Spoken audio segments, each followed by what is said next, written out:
Starting from writing occasional songs evolved into making an album, making connections with music professionals across the country, and now a local band here in Port Huron releases their debut album. Back in the day, I was really into sports and stuff like that, and my parents just wanted me to get connected, so I just picked up an acoustic. I could play like 4 chords, and my freshman year of high school, somebody on the band was like, "Hey, you should just play on the team." And I played, I didn't know what I was doing, and I wasn't really interested. Like I played like once every 3 months or something like that. And it just kind of just kept growing, and it just kept growing and growing, the interest in it. And I was still in like the football path, like the sports path, but when I realized I'm gonna be 5'6", it wasn't probably in the cards.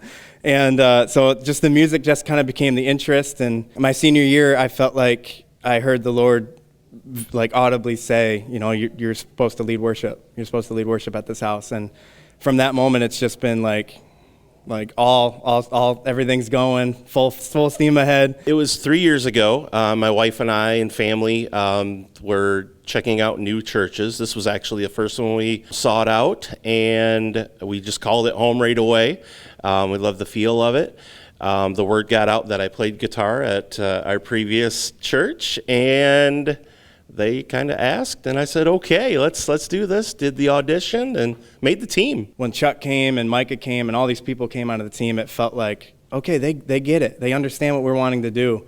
And when we started collaborating and co-writing too, the songs went to another level of like really feeling it internally, like this impacts me when I write it rather than I'm hoping it impacts other people. It was a process of 7 years. So some of us joined the team 2 years ago, like me 3 years ago. So the newer songs, we did have some input on that. Musically though, we did have input and changed some things and kind of made it our own. There's a lot of a collaboration and a lot of people around the nation that we really worked with and connected with on a lot of different levels, because to record a professional like sounding studio, you need a lot of money and you need a lot of resources that we just didn't really have. So we're fortunate enough, we have a studio in our back area in the church that we're able to record, and we did all of our recording in-house.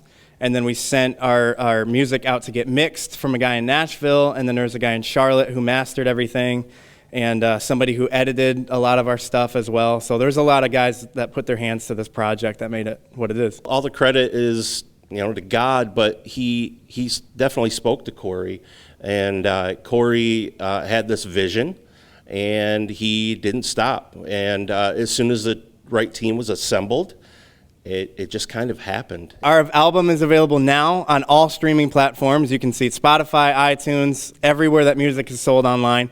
And all of our physical copies for right now will be sold in-house at Cross Current Church. So if you want a physical copy, you got to come in and get it on Sunday. We're so grateful, we're so thankful that we get to do this. And it's just the beginning of a long journey. And it's not a sprint, it's a marathon. And we just, one day at a time, one step at a time. I just want to make enough noise where people say, hey, what is that? And it's God in us, it's Jesus. So I just want to make enough noise to be heard and have His will be done. In addition to picking up their album, you can also see the band perform live every single Sunday here at Cross Current Church in Port Huron on Garfield.